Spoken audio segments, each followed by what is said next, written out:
In June, All Israel News reported that dozens of ultra-Orthodox Jewish extremists began a riot at the site of a Messianic Christian concert in Jerusalem. One suspect, an activist with the far-right organization Lahava, was arrested for attacking a police officer trying to protect those going to the concert. What's more, an 82-year-old man was punched in the back while attempting to shield a 9-year-old child from being injured. Good evening and welcome to the Rosenberg Report from Jerusalem. This is not a green screen. This is actually the old city of Jerusalem right behind me. I need to begin tonight's broadcast by offering an apology to my friend and neighbor, Jordan's King Abdullah II. Last September, I wrote a column for All Arab News with this headline: Jordan's king is mistaken. Christianity in Jerusalem is not under fire, and churches here are not threatened. Rather, followers of Jesus are thriving. Now, I was responding to an address that His Majesty delivered to last year's opening session of the UN General Assembly in New York. Take a listen. Today, the future of Jerusalem is an urgent concern. The city is holy to billions of Muslims, Christians, and Jews around the world. Undermining Jerusalem's legal and historical status quo triggers global tensions and deepens religious divides.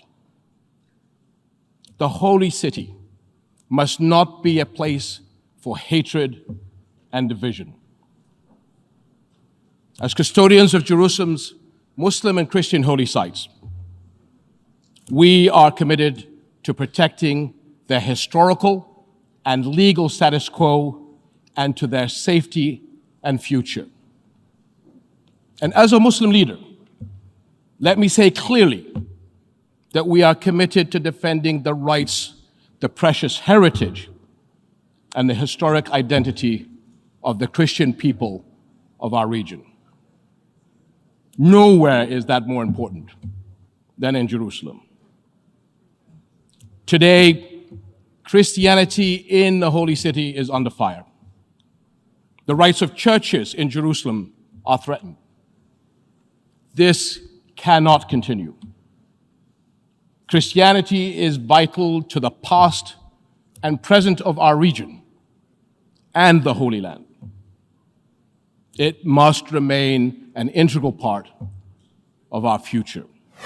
I wrote that I consider Jordan's King Abdullah II a friend of Christians, and, if I may, a personal friend. Indeed, His Majesty and his advisors have shown my family and me extraordinary kindness as well as access as we've gotten to know him over the years.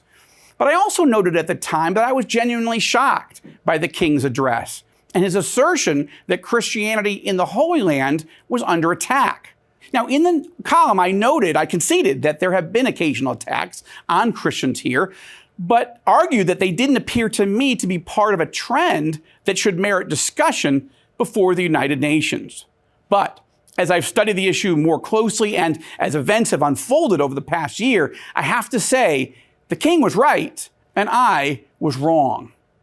Over the past year, All Israel News, All Arab News, and the Rosenberg Report have been covering one assault after another against followers of Jesus and our religious freedoms here in Israel. Consider just a few examples. In March, All Israel News broke the story of two ultra-Orthodox members of the Knesset introducing legislation to put Israeli Christians in prison if they talked about their faith in Jesus with friends and neighbors. Fortunately, the international outcry over our story moved Prime Minister Netanyahu, a longtime friend of the Christian community, to quickly issue a statement vowing to block any such legislation that would harm Christians or violate our religious liberties. And I'm very grateful that he did that. But in May, All Israel News had to report on a verbal and physical assault against evangelical Christians who were celebrating Pentecost and praying for the peace of Jerusalem near the Western Wall. An assault perpetrated not only by Jewish extremists, but extremists led by Aryeh King, one of the deputy mayors of Jerusalem.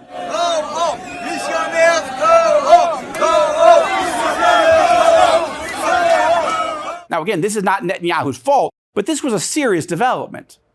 In June, All Israel News reported that dozens of ultra-Orthodox Jewish extremists began a riot at the site of a Messianic Christian concert in Jerusalem.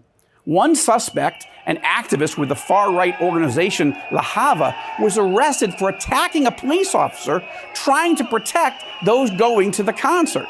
What's more, an 82-year-old man was punched in the back while attempting to shield a 9-year-old child from being injured as the activist pushed and shoved the attendees.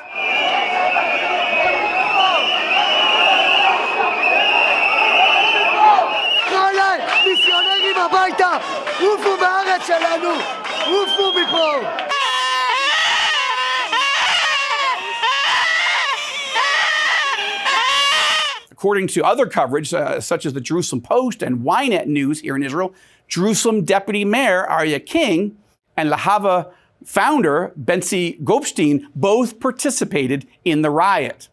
Earlier this month, All Israel News reported that Israeli President Isaac Herzog had to travel to a church in Haifa to stand with Orthodox Christians and to publicly condemn growing attacks against them and other Christians.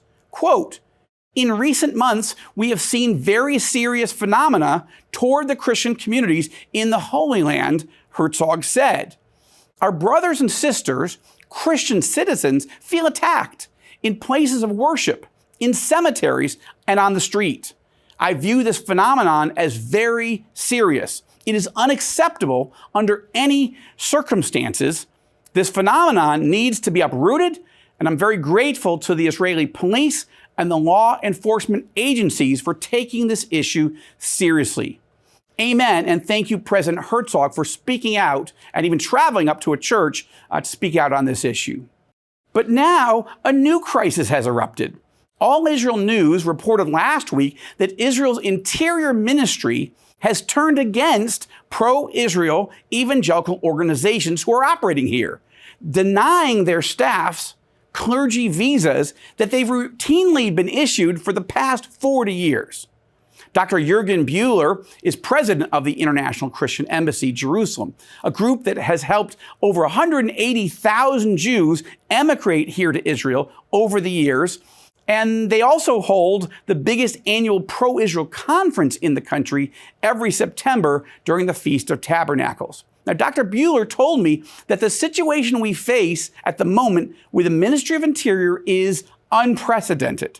It has made us unable to operate effectively in our mission to stand with and support the state of Israel. Dr. Buehler's not sure whether the change of policy is coming from mid-level bureaucrats inside the agency or from the new ultra-Orthodox minister who's running the agency now. But they're going public, the Christian Embassy is going public in hopes of persuading Prime Minister Netanyahu to intervene. Otherwise, Dr. Buehler says, he'll have no other recourse than to go to court.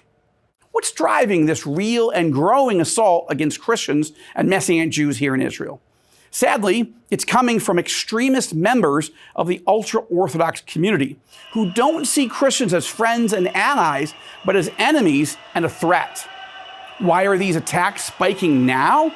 Well, it appears that these extremists feel emboldened by the rise of their religious nationalistic allies like National Security Minister Itamar Ben-Gvir and Finance Minister Bezalel Smotrich, both very controversial cabinet ministers in the new Israeli government, and by Aryeh King as deputy mayor of Jerusalem.